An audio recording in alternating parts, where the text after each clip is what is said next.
Deuteronomy chapter 14. You are the children of Yahweh your God. You shall not cut yourselves, nor make any baldness between your eyes for the dead. For you are a holy people to Yahweh your God, and Yahweh has chosen you to be a people for his own possession, above all peoples who are on the face of the earth. You shall not eat any abominable thing.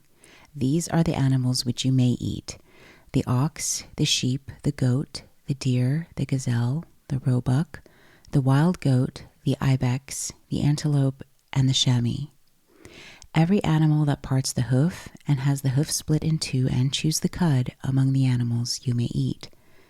Nevertheless, these you shall not eat of them that chew the cud, or of those who have the hoof split: the camel, the hare, and the rabbit. Because they chew the cud, but don't part the hoof, they are unclean to you. The pig, because it has a split hoof, but doesn't chew the cud, is unclean to you. You shall not eat their meat, you shall not touch their carcasses.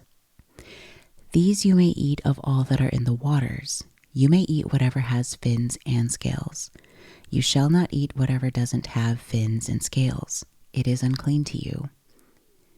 Of all clean birds you may eat, but these are they of which you shall not eat: the eagle, the vulture, the osprey, the red kite, the falcon, the kite of any kind, every raven of any kind, the ostrich, the owl, the seagull, the hawk of any kind, the little owl, the great owl, the horned owl, the pelican, the vulture, the cormorant, the stork, the heron after its kind, the hoopoe, and the bat.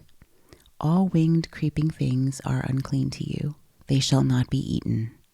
Of all clean birds you may eat.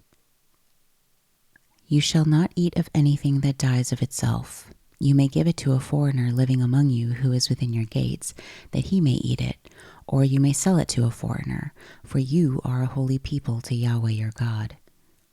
You shall not boil a young goat in its mother's milk.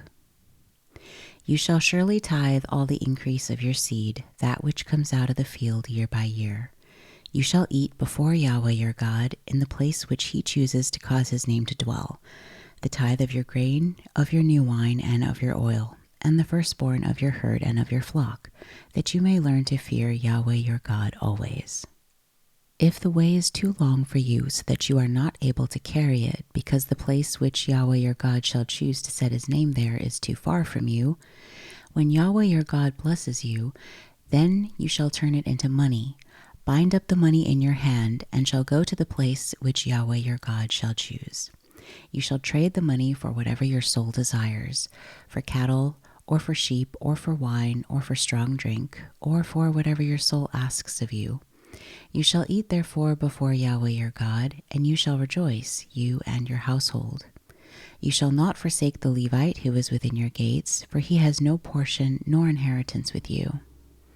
At the end of every 3 years you shall bring all the tithe of your increase in the same year, and shall store it within your gates.